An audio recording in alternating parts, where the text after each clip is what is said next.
नमस्कार, जय हिंद। ज्योति क्लासेस में आप सभी का एक बार फिर से स्वागत है। फ्रेंड, जैसा कि हम सभी को पता है कि हमने अभी होम साइंस की क्लास 6 की NCERT सीरीज़ कंटिन्यू कर रखी है, जिसमें हमने अभी तक चैप्टर 2 कंप्लीट किया है और आज हम करने वाले हैं चैप्टर 3 यानी कि खंड 3, जिसमें गृह व्यवस्था एवं स्वच्छता हम पढ़ेंगे। तो फ्रेंड्स, ये टॉपिक यानी कि ये चैप्टर करने से पहले हम देख लेते हैं कि इसके पहले वाले चैप्टर में यानी कि इसके पहले हमने क्या कर रखा है। तो फ्रेंड्स, ये देखिए, ये हमने इसके पहले वाली क्लास में किया था और ये था हमारा चैप्टर 2, जिसमें हमने स्वास्थ्य, अर्थ, लक्षण तथा महत्व पढ़ा था। तो फ्रेंड्स, हमने ये पूरा चैप्टर कंप्लीट किया था एंड उसके कुछ स्मरणीय तथ्य यानी कि कुछ इम्पॉर्टेंट पॉइंट्स और उसकी प्रश्नावली पे नज़र डाला था, जिसमें हमने बहुविकल्पीय प्रश्न, रिक्त स्थानों की पूर्ति और सही गलत कवरअप किया था। तो फ्रेंड्स, आप सभी से निवेदन है कि ये क्लास देखने से पहले अगर आपने अभी तक हमारी चैप्टर 1 और 2 की क्लास नहीं देखी है तो आप सभी प्लेलिस्ट में जा करके चैप्टर 1 और 2 अच्छे से एक बार देख लीजिए, देन आप इस क्लास पे आइएगा। तो फ्रेंड्स, आपको अच्छे से समझ में आएगा कि हम क्या पढ़ रहे हैं और सारी चीज़ें अच्छे से क्लियर हो जाएंगी। क्योंकि फ्रेंड्स, आप सभी को पता ही होगा कि कोई भी न्यू टॉपिक स्टार्ट करने से पहले हमने उसके पहले क्या पढ़ा है, यानी कि revision it's most important part of our study. तो ठीक है फ्रेंड्स, चलते हैं आज की क्लास की तरफ। ये हमारी आज का टॉपिक, जिसमें हम पढ़ेंगे गृह स्वच्छता, अर्थ, महत्व एवं प्रकार, यानी कि home cleanliness, meaning, importance and kinds. तो स्वच्छता से तात्पर्य उस क्रिया से है जिसके द्वारा घर को धूल रहित एवं कीटाणु रहित बनाया जाता है। धूल तथा कीटाणु दोनों स्वास्थ्य के लिए हानिकारक है। गृहिणी को घर की सफाई के प्रति पूर्ण रूप से सजग होना चाहिए। अतएव प्रत्येक गृहिणी का यह प्रथम कर्तव्य है कि वह अपने घर को साफ सुथरा एवं कीटाणु रहित रखे, जिससे घर के सभी सदस्यों का स्वास्थ्य उत्तम बना रहे। गृह स्वच्छता का महत्व, यानी कि हमारे लाइफ में गृह स्वच्छता के क्या इंपॉर्टेंस है फ्रेंड्स, उन पे एक नज़र डालते हैं। तो चलते हैं। घर की सफाई का महत्व का विवरण निम्न वर्णित है, यानी कि निम्नलिखित है। गृह व्यवस्था कुशल बनाने के लिए प्रत्येक गृहिणी अपने घर को सुव्यवस्थित रखना चाहती है। कुशल गृह व्यवस्था के लिए घर की सफाई अति आवश्यक होती है। साफ सुथरे घर में प्रत्येक वस्तु अपने निर्धारित स्थान पर रहता है। इस स्थिति में गृह व्यवस्था उत्तम बनी रहती है। सुव्यवस्थित घर में सभी कार्य सरलता तथा शीघ्रता से पूरे कर लिए जाते हैं। कि जैसा कि फ्रेंड्स में बताया गया कि सुव्यवस्थित घर रखना चाहिए, यानी कि घर को डिसिप्लिन में रखना चाहिए। कि हमारे घर में जितने भी सामान हैं, चाहे वो पूजा घर हो, चाहे वो बच्चों के कपड़े हो, चाहे वो हमारी बुक्स हो, उनकी हमें एक जगह बना लेनी चाहिए और उन सामानों को उनकी जगह पर ही रखना चाहिए फ्रेंड्स, जिससे कि हमें कोई समस्या ना हो और हर काम आसानी से और समय पे हो जाए। तो इसीलिए discipline it's most important. Number 2, घर की सुंदर सजावट के लिए। घर की सुंदर सजावट के लिए घर की सफाई सबसे अति आवश्यक है। सफाई के अभाव में घर सुंदर तथा सजा हुआ नहीं माना जा सकता। भले ही घर में कितनी महंगी वस्तुएं क्यों न रखी हो, साफ सुथरे घर में सजावट की साधारण वस्तुएं भी बहुत अच्छी लगती है। फ्रेंड्स, आपको पता चला, अभी तक हम यही जान रहे थे कि घर को सुंदर बनाने का मतलब है कि घर में बहुत सारे सामान ला के रख देना, उनको बहुत सारे सामान सजा देना, बट ऐसा नहीं है फ्रेंड्स।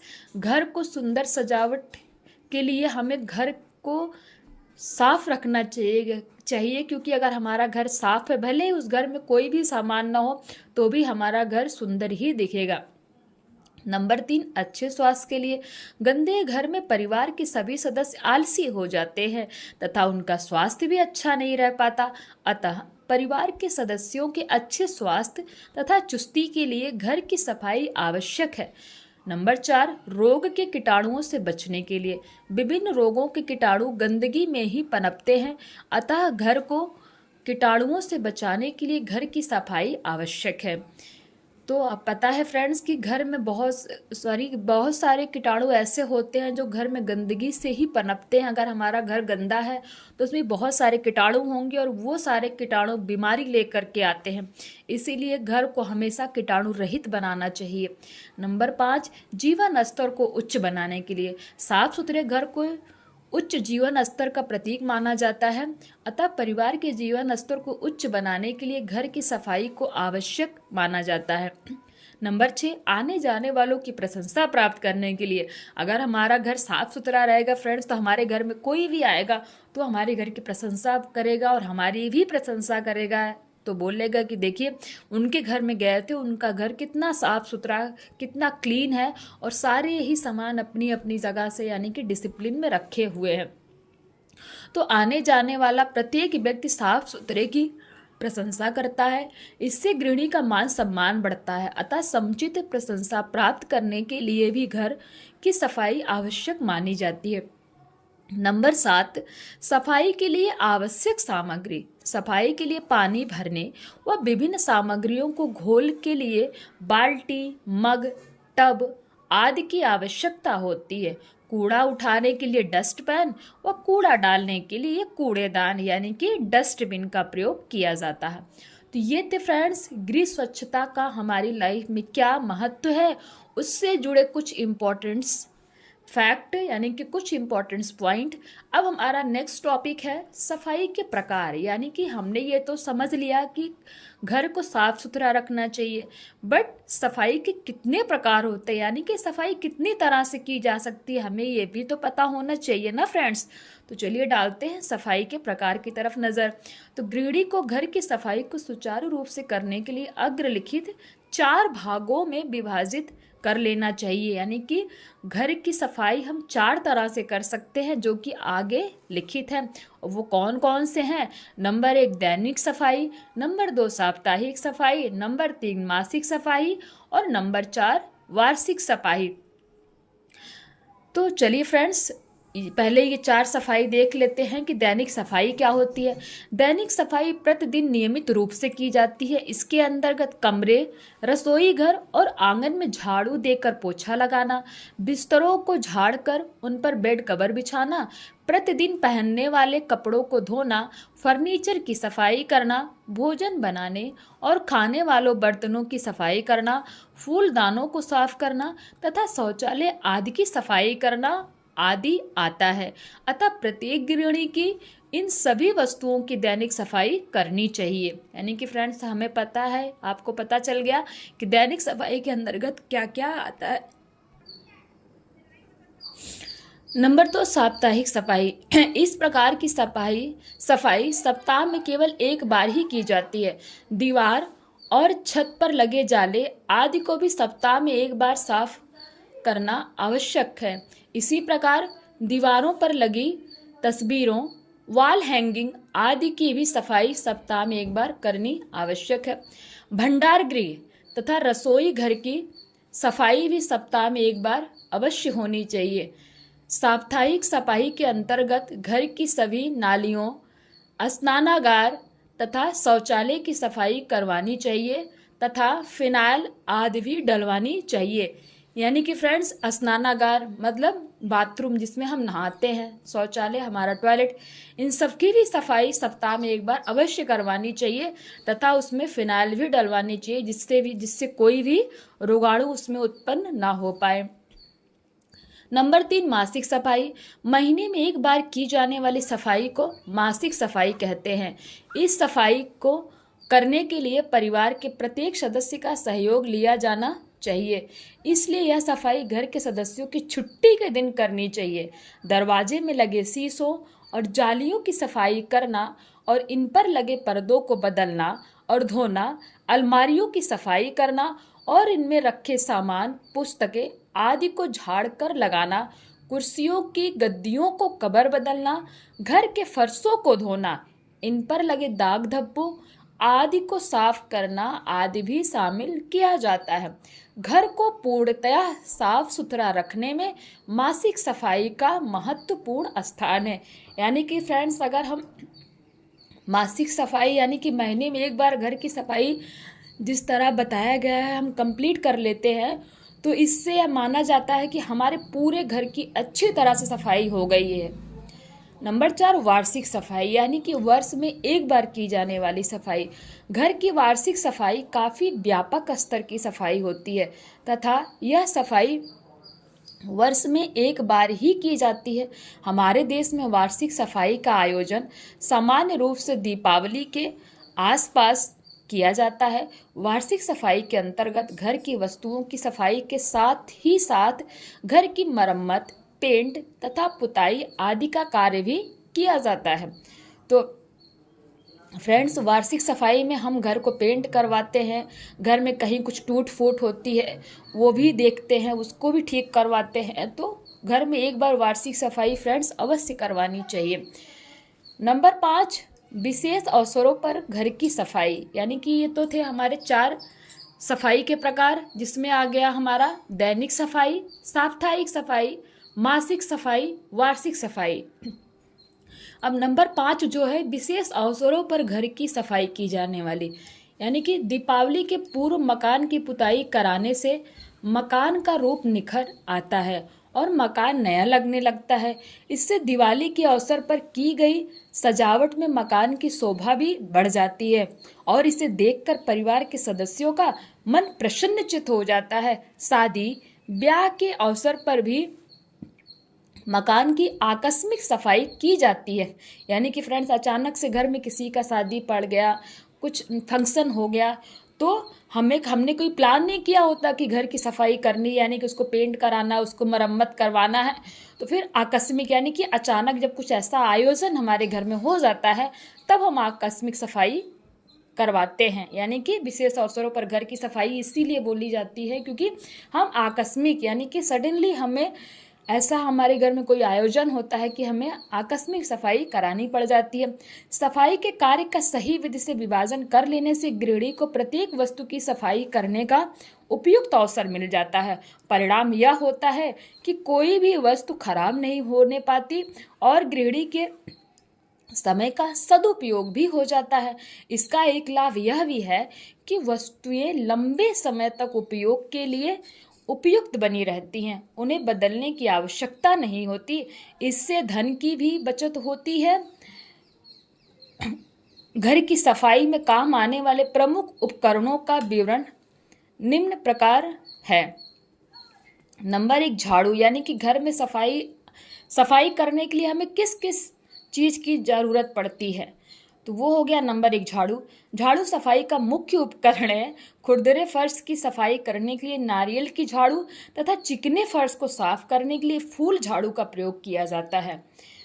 तो झाड़ू में भी देख लिया ना, जब हमारा फर्श एकदम चिकना हो तो हमें किसका यूज करना चाहिए फ्रेंड्स, फूल झाड़ू का।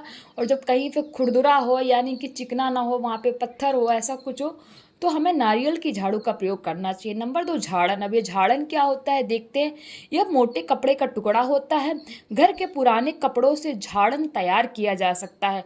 पुराने कपड़े उपलब्ध न होने पर इसे बाजार से बनाया खरीदा जा सकता है। अलग अलग कार्य के लिए अलग अलग झाड़न की आवश्यकता होती है, जैसे बर्तन पोंछने का झाड़न, फर्नीचर पोंछने का झाड़न आदि। Number 3, brush. ब्रश अनेक प्रकार के होते हैं, जैसे नर्म ब्रश, सख्त ब्रश, तारों का ब्रश और फ्लैट ब्रश। नंबर 4, अन्य सामान, यानी कि सफाई में अन्य और क्या क्या सामान उपयोग हो सकते हैं। वो सफाई में प्रयुक्त होने वाला सामान है बाल्टी, मग, कूड़ेदान आदि, जो कि हमने पहले पढ़ रखा है। नंबर 5, आधुनिक यंत्र, कारपेट, स्वीपर, वैक्यूम क्लीनर, बर्तन धोने की मशीन आदि आधुनिक यंत्र हैं। नंबर 6, अन्य आवश्यक सामग्री, साबुन, बिम, सोडा, राख, मिट्टी, रेत, दाग धब्बे छुड़ाने के लिए तारपीन का तेल, सिरका, स्प्रिट, नींबू नमक का तेजाब, कीटाणुओं को खत्म करने के लिए फिनाइल, DDT, चूना, मिट्टी का तेल आदि पदार्थ विभिन्न घरेलू चीजें साफ करने के लिए प्रयुक्त होते हैं। तो ये था फ्रेंड्स हमारा, क्या हमने इसमें देखा कि सफाई के प्रकार, सफाई कितने कितने प्रकार के होते हैं। तो ये देख लिया, दैनिक सफाई, साप्ताहिक सफाई, मासिक सफाई, वार्षिक सफाई और हमने एक प्रकार की सफाई देखी जो कि है विशेष अवसरों पर घर की सफाई, और साथ साथ हमने पढ़ा कि सफाई में यूज होने वाली कौन कौन सी सामग्री है। नंबर 1 झाड़ू, नंबर 2 झाड़न, नंबर 3 ब्रश, नंबर 4 अन्य सामान जैसे कि ये आधुनिक यंत्र और अन्य आवश्यक सामग्री। अब देखते हैं नेक्स्ट टॉपिक जो कि है घर की स्वच्छता से लाभ, यानी कि घर को हमें स्वच्छ बनाना चाहिए या स्वच्छ बनाने के लिए हमारे पास क्या क्या सामान होना चाहिए, वो सब तो हमने पढ़ लिया फ्रेंड्स, उसकी इम्पोर्टेंस क्या है। अब हम ये देखते हैं कि घर को स्वच्छ रखने से हमें क्या लाभ मिलता है, क्योंकि हमें घर क्यों स्वच्छ रखना चाहिए। तो घर को साफ एवं व्यवस्थित रखने के निम्नलिखित लाभ हैं। नंबर 1, सुव्यवस्थित एवं स्वच्छ घर देखने में मोहक लगता है, यानी कि मन मोह लेता है। नंबर 2, स्वच्छ घर में रहने वाले सदस्यों का मानसिक एवं शारीरिक स्वास्थ्य उत्तम रहता है। नंबर 3, इसलिए स्वच्छता स्वास्थ्य के लिए बहुत लाभदायक है। नंबर 4, आवश्यक पड़ने पर वस्तुएं आसानी से प्राप्त हो जाती हैं क्योंकि वे व्यवस्थित ढंग से रखी जाती हैं। इस प्रकार स्पष्ट है कि हमें अपने घर तथा घरेलू वस्तुओं को स्वस्थ रखना अति आवश्यक है। इनकी नियमित देखभाल करते रहना चाहिए और उन्हें व्यवस्थित ढंग से सजाकर रखना चाहिए।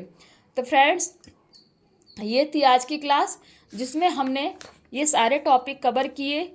गृह स्वच्छता का महत्व, सफाई के प्रकार, और हमने क्या कवर किया फ्रेंड्स कि सफाई करने के लिए किन किन सामानों का यूज करना चाहिए और गृह स्वच्छता से हमें क्या लाभ होते हैं। तो फ्रेंड्स, ये हमने कंप्लीट किया चैप्टर 3, और आई होप आज की क्लास आपको समझ में आई होगी, अच्छी लगी होगी फ्रेंड्स। तो ये हमारा चैप्टर 3 कंप्लीट हुआ। कल की क्लास में हम इसके कुछ स्मरणीय तथ्य देखेंगे जो कि बहुत ही ज़्यादा इम्पॉर्टेंट होते हैं फ्रेंड्स इस पूरे चैप्टर में। अगर आपने पूरा चैप्टर ना भी पढ़ा ना, इन स्मरणीय तथ्य को जिसको हम समरी बोलते हैं, सिर्फ आपने वही देख लिया फ्रेंड्स, तो समझ लीजिए आपका चैप्टर लगभग कंप्लीट हो जाता है। 95% तक चैप्टर आपने कंप्लीट कर लिया। तो फ्रेंड्स, ये हम करेंगे कल क्लास में, और साथ में हम कुछ प्रश्नावली पर नज़र डालेंगे जिसमें हमने बहुविकल्पीय प्रश्न और रिक्त स्थानों की पूर्ति और सही गलत के क्वेश्चन से सॉल्व करेंगे। तो फ्रेंड्स, ये थी आज की क्लास। आई होप आपको पसंद आई होगी। कुछ भी आपको डाउट हो, कुछ भी पूछना हो तो फ्रेंड्स आप प्लीज़ मुझे कमेंट कीजिए। ये मेरी एक छोटी सी कोशिश है फ्रेंड। तो और आप सभी से रिक्वेस्ट है कि फ्रेंड्स, इस क्लास को बनाने का बस एक ही मकसद है कि आप होम साइंस से रिलेटेड कोई भी एग्ज़ाम अच्छे से क्रैक कर जाएं। तो ये है हमारा चैप्टर, ये है फ्रेंड्स हमारा क्लास 6 की एनसीईआरटी। मैं आपको इसी चैनल पर क्लास 6 से लेके क्लास 12 तक पूरी एनसीईआरटी कवर कराऊंगी फ्रेंड्स।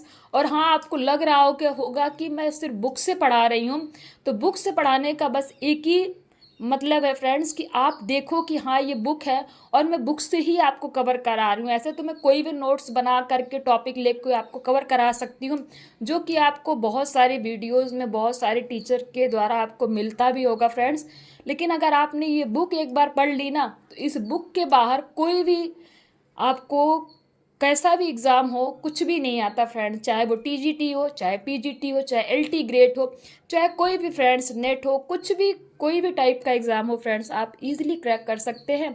तो चलिए फ्रेंड्स, ज़्यादा टाइम आपका नहीं लूँगी क्योंकि वीडियो बड़ी हो जाएगी। तो चलिए फ्रेंड्स, मिलते हैं कल की क्लास में। तब तक के लिए जय हिंद, नमस्कार।